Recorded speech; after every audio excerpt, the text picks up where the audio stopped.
नमस्कार दर्शक बंधु अक्षय तृतीया एक शुभ दिन जहाँकि यही दिन रे एमिति किछि जिनिष अच्छी आनिबा द्वारा आपण घरे स्वयं माँ लक्ष्मी विजे करिथाती एवं आपण मानकर केबे भी अर्थर अभाव हुए नहीं।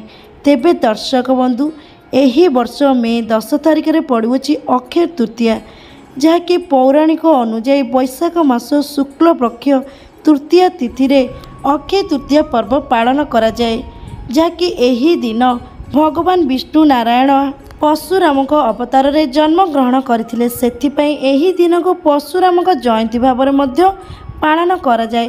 तेबे दर्शक बंधु नारायण जयंती भाव में पालन करा जाए।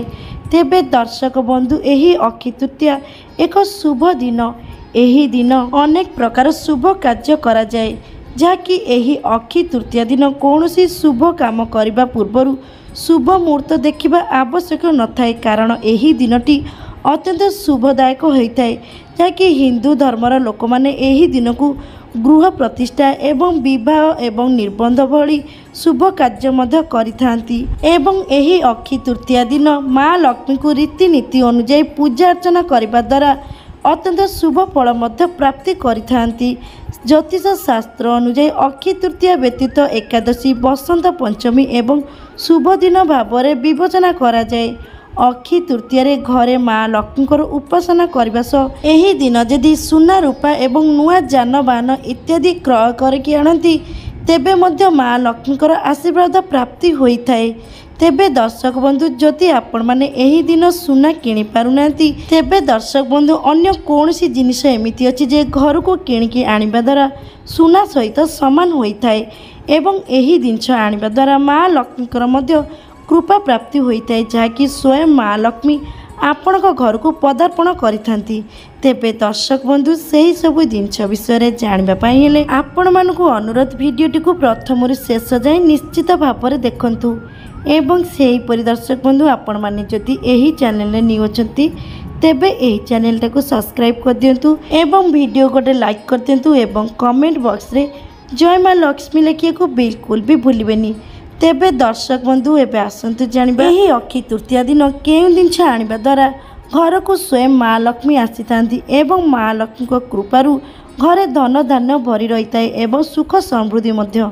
तेबे दर्शक बंधु एही दिन पूजा करे गोटे नड़िया स्थापन करंतु घरे थिबा सबु समस्या दूर हेबो एवं सेही परि दर्शक बंधु एही अक्षय तृतीया दिन आपण माने निज घर को 11टी हलदिया कौड़ी आणतु एवं एही कौड़ी को एक नाली कपड़ा बांधिकी निजर पूजा करे माँ लक्ष्मी को समर्पण करी एही कौड़ी को बांधि करिकी पूजा घरे रखंतु। एभली करबा द्वारा आपण घरे माँ लक्ष्मी आगमन होइथांती एवं आशीर्वाद मध्य मिलिथाए जहा फल कि आपण मानकर समस्त प्रकार आर्थिक समस्या दूर होइथाए एवं आपण घरे माँ लक्ष्मीकर बास होइथिबारु आपण घरे अर्थर मध्य वृद्धि होइथाए एवं सेही परि दर्शक बंधु एही अक्षय तृतीया दिन जदि आपण माने एक चांदीर टंका किणकी आनती ताहले आपनको ପାଇଁ कि अत्यंत शुभकर हेबो। एहाको किणी घरे माँ लक्ष्मी को अर्पण करंतु।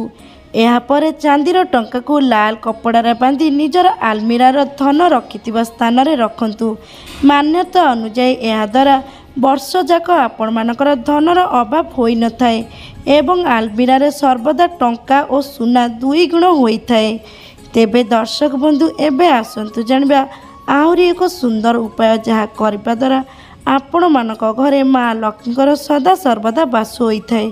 तेबे दर्शक बंधु एही अक्षय तृतीया दिन आपण माने अपराजिता गछर चेर को आनिकी अक्षय तृतीया दिन अपराजिता गछर चेर गंगा जल रे धोई दियंतु। एथिरे केसर तिलक लगाई चांदीर डब्बारे रखंतु एवं सेही डब्बा को निजर आलमीरा रे रखी दियंतु।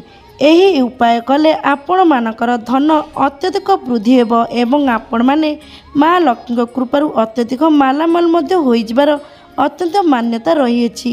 तेबे दर्शक बंधु एबे आसंतु आहुरी एक सुंदर उपायटी जानिबा। तेबे दर्शक बंधु आपण माने समस्ते जानिथिबे हलदी को भगवान विष्णु और ग्रह बृहस्पति प्रतीक बोलिकी कुआ जाए। सेपरी कौड़ी माँ लक्ष्मी प्रतीक बोलिकी कुआ जाए। तेणु धन प्राप्ति पाई अक्षय तृतीया दिन एक गोटा हलदी एवं हलदिया कौड़ी हलदिया कपड़ा को बांधी आलमीरा रखंतु। यह करने द्वारा आपण घरे धनर वृद्धि होता है एवं धनर अभाव मध्य दूर होता है। तेबे दर्शक बंधु एबे आसंतु जानिबा एही अक्षय तृतीया दिन आहुरी एक सुंदर उपाय।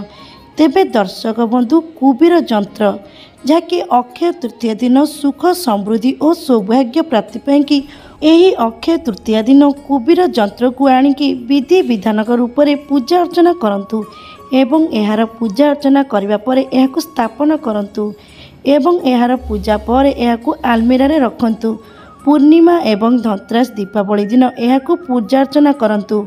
यह करने द्वारा आपण घरे धनर अभाव दूर होता है एवं सर्वदा माँ लक्ष्मी मध्य आपण घरे सर्वदा वास करिथांती एवं एही कुबीर जंत्र को पूजिबा द्वारा भगवान कुबीर मध्य आपण घरे वास करिथांती जहा फଳରେ कि आपण मानकर केबे भी हेले धनर अभाव हुए नहीं एवं भगवान कुबीर आशीर्वाद आपण घरे सर्वदा धनर मध्य वृद्धि होता है। तेबे दर्शक बंधु यह व्यतीत आपण कि आहुरी एक सुंदर जिनस जहाँ आनिबा द्वारा आपण कि अत्यंत शुभदायक। तेबे दर्शक बंधु जदि आपण मानकर सख्य हेउनै सुना रूपा आनिबा तेबे आपण माने एही दिन माटीर कौनसी एक पात्र निज घर को आणंतु किंबा माटीर एक दीप मध्य आणंतु। यह आनिबा द्वारा स्वयं माँ लक्ष्मी आपण घर को विजय करिथांती एवं आपण घरे सदा सर्वदा धन संपत्ति भरी रही थाए एवं माँ लक्ष्मी कृपारू आपण घरे सुख समृद्धि मध्य वृद्धि होता है जहा फଳରେ कि आपण माने सर्वदा हस खुशी रे समय अतिबाहित करेंगे। तेबे दर्शक बंधु एही जिनस मध्यरु जेकोसी जिनस आपण माने निज घर को आणंतु यह आनिबा द्वारा आपण कि अत्यंत शुभदायक हम। तेबे दर्शक बंधु एही दिन माँ लक्ष्मी एवं भगवान विष्णु को पूजा करिबार सठिक समय आसंतु जानिबा। तेबे दर्शक बंधु अक्षय तृतीया जहाँकि मे 10 तारिख में पड़ुअछि एवं शुक्रवार एही दिन सकाळ 5टा बाजिकी 33 मिनिट आरंभ होई राति 12टा बाजिकी 17 मिनिट पर्यंत अत्यंत शुभ समय। यही समय रे आपण माने पूजा अर्चना सहित जेकोसी नूतन जिनस मध्य निज गृह को आनिबा पई चाहुचंती तेबे आपण माने निश्चित भाव आणंतु। आपण कि एही समयटी अत्यंत शुभदायक हेबो एवं माँ लक्ष्मी भगवान विष्णु को मध्य एही समय रे पूजा अर्चना करबा द्वारा आपण पूजा सिद्धि हेबो एवं दर्शक बंधु एही समय मध्य आपण गृह रे जेकोसी मांगलिक कार्य करिवे ता अत्यंत शुभदायक हेबो।